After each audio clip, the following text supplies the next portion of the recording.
Dan nyaris kita tidak temukan manusia yang sempurna kecuali nabi dan rasul yang punya sifat ma'sum, dijaga oleh Allah Subhanahu wa taala. Siapa yang dari baligh sampai sekarang Jumatan yang tidak pernah salah pandangannya? Tidak pernah keliru bicaranya? Tidak pernah salah mendengarnya? Mustahil. Seustad-ustadnya, kiai sekiai-kiainya pasti pernah salah. Jadi kalau Anda ingin mencari kesalahan seorang ustadz, ya pasti ditemukan sepanjang dia manusia. Kiai demikian, Habib demikian, sepanjang manusia, sepanjang bukan nabi dan rasul. Siapapun, mau pejabat, mau rakyat, mau birokrat, siapapun, pasti ada potensi untuk berbuat salah sepanjang kita masih hidup dan sepanjang setannya juga menunaikan tugasnya untuk menggoda manusia. Allah yang punya sifat Rahman dan Rahim sebagai penutup bagian dari khutbah ini menginginkan dalam situasi itu pun tetap melindungi kita, tetap menjaga kita, karena Allah pun mendeklarasikan, engkau bisa menggoda tapi aku pun membentengi hambaku dari godaanmu itu. Maka kesempatan diberikan oleh Allah supaya kita menyadari kekeliruan itu, mengoreksinya dan kembali kepada jalan kemuliaan. Tidak ada manusia yang tidak salah selain Nabi dan Rasul. Tapi diberi kesempatan oleh Allah dari kesalahan itu kembali menjadi soleh.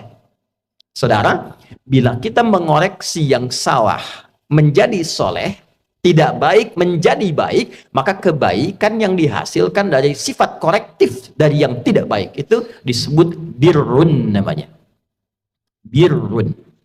Bila itu melekat pada diri kita, kembali jadi baik, birrunnya nempel dalam diri kita, jadi baik lagi, maka berubah menjadi mabrurun. Maka dilatihlah setidaknya dalam ritual setahun sekali. Belajar, kontemplasi, apa selamanya saya akan jadi seperti yang tidak baik ini. Kata-kata kotor, senang mencela orang, pikiran yang nggak bagus, mendengar yang nggak baik. Sementara saya sadar saya pulang akan menghadap Allah. Nanti dikumpulkan di Padang Arafah. Maka dibawa ke miniatur kehidupan orang kumpul semua sama, mau pejabat, mau rakyat, mau punya kedudukan, mau tidak, pakaiannya sama, ritualnya serupa, deklarasi kesetaraan. Bahkan sebelum PBB deklarasi, sebelum ada terbentuk banyak negara, Islam sudah memperkenalkan kesetaraan. Tapi dalam kesetaraan itu ada renungan. Apakah akan begini selamanya? Sementara kita akan pulang kepada Allah, apa enggak malu pulang dengan status sebagai pencuri, pulang dengan status sebagai koruptor, pulang dengan status sebagai pencela, pulang dengan status sebagai penyogok. Apa enggak malu diviralkan di alam akhirat nanti? Fulan koruptor, fulan penyogok, fulan pezina, fulan penipu. Datanya dibuka semua, nggak bisa bohong dia. Apa enggak malu? Maka direnungi itu di Arafah itu.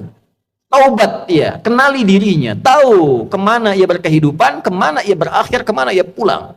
Setelah itu dia bertekad, dia zikir dari Arafah pergi ke Muzdalifah. Fa idza afadtum min Arafatin fadhkurullaha 'indal masy'aril haram. Dia bawa zikirnya, dia bertekad, dia akan lempari itu sifat-sifat buruknya yang ada dalam tubuhnya dulu, karena tiga yang mempengaruhi dia menjadi tidak baik. Dirinya yang tidak bisa mengontrol nafsunya, faktor lingkungan sekitar yang dekat, lalu yang ketiga lingkungan jauh, terdekatnya disebut aqabah dalam diri. Lingkungan sekitaran disebut wusta, yang jauh disebut dengan ula. Maka yang pertama dia lakukan, lempari dulu sifat yang tak baik dalam dirinya. Maka catatan di Arafah dia bawa ke Muzdalifah, dia bawa 7 kerikil di situ, dia datang ke Jamarat, dia lempari. Bismillah, Allahu Akbar, lontar sifat kurang baiknya. Oh, ini diri saya yang tak bisa mengontrol nafsu, sering celah orang. Bismillah, Allahu Akbar, lontar, dia nangis karena yang dilontar sifat buruknya. Ritualnya demikian. 2 lontar, 3 lontar, sampai ujung kepala sampai kaki. Setelah dia melontar, dia menghadap ke arah kiblat, lalu dia berkomitmen, inni wajjahtu wajhiya lilladzi fatara as-samawati wal arda hanifan musliman wa ma ana minal musyrikin inna salati wa nusuki wa mahyaya wa mamati lillahi rabbil alamin la syarika lah wa bidzalika umirtu wa ana minal muslimin wa ana awwalul muslimin. Ya Allah, detik inilah aku pasrahkan diriku sepenuhnya kepada Engkau, penguasa semesta. Ada orang-orang berkata Tuhan itu alam semesta, maka Allah lebih detil lewat Rasul yang disampaikan, akulah penguasa alam semesta itu.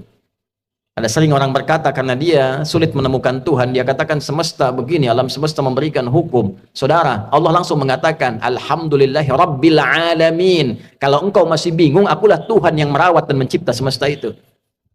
Maka Nabi mengajarkan, aku pasrahkan ya Allah diriku kepada engkau penguasa semesta. Bila pun selama ini aku sholat, aku beribadah, aku hidup ya Allah. Dan kalaupun aku wafat sampai detik ini, aku menyadari aku banyak salahnya. Maka aku bertobat dan berjanji tidak akan menyimpang lagi. Kalau engkau beri aku kesempatan hidup setelah ini, aku berjanji akan menjadi muslim yang lebih baik lagi mulai detik ini. Lalu setelah itu dia merenung lagi, ada yang belum selesai, maka dia pergi ke Muna. Kita kenal dengan Mina. Dia renungkan apa nih? Karena pengaruh teman, catat oleh dia. Oh, ini saya nggak bagus karena gaulnya nggak baik di sini. Karena pengaruh tempat baru, dia bertugas, bertemu lingkungan baru, maka dia balik lagi. Sehari, renungkan lagi, 2 hari. Dia merasa bagus, selesai. Tawaf ifadah, terdahulukan oleh dia, selesai, tuntas hajinya. Dia merasa kurang sempurna, sampai hari ketiga, nafar akhir. Wadhkurullaha fi ayyamin ma'dudat, faman ta'ajjala fi yawmaini fala ithma alaihi, wa man ta'akhkhara fala ithma alaihi. Apa kesimpulannya? 5 nittaqa. Jika dia sudah menilai dirinya, takwanya sudah balik. Jadi intinya takwa lagi. Takwa lagi.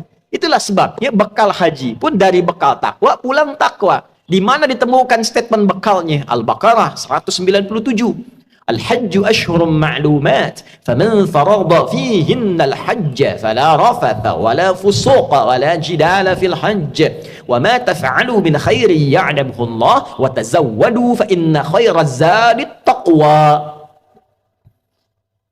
Haji itu ditentukan waktunya, sudah viral, diketahui persiapan sampai puncaknya. Jika Anda komitmen bersiap haji, maka siapkan dirimu.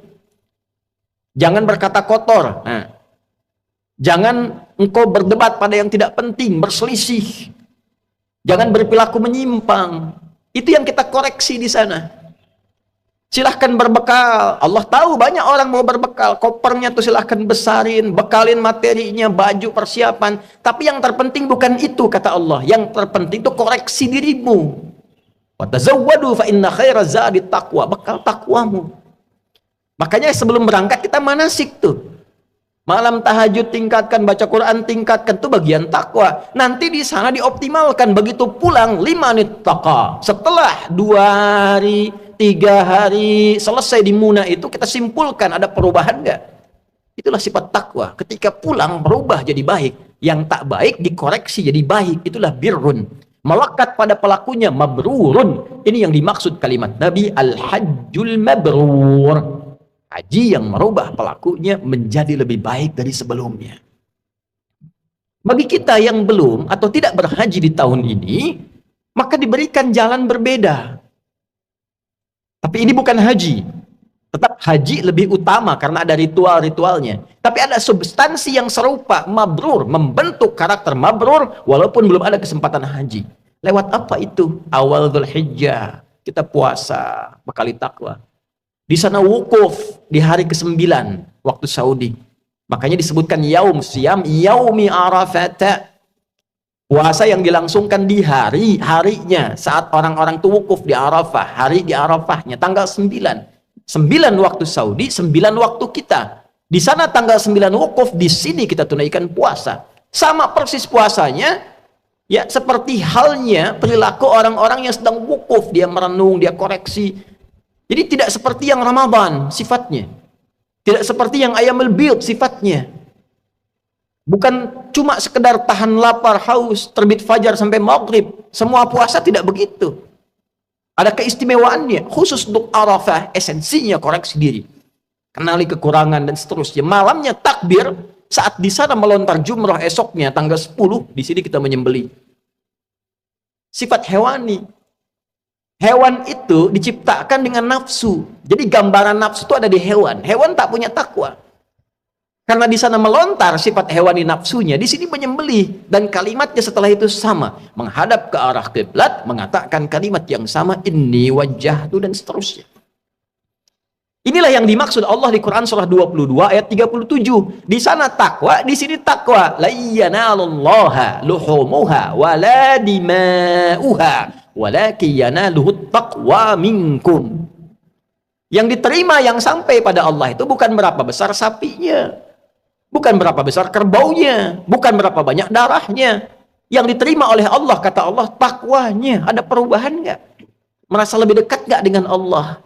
Merasa meningkat gak ibadahnya?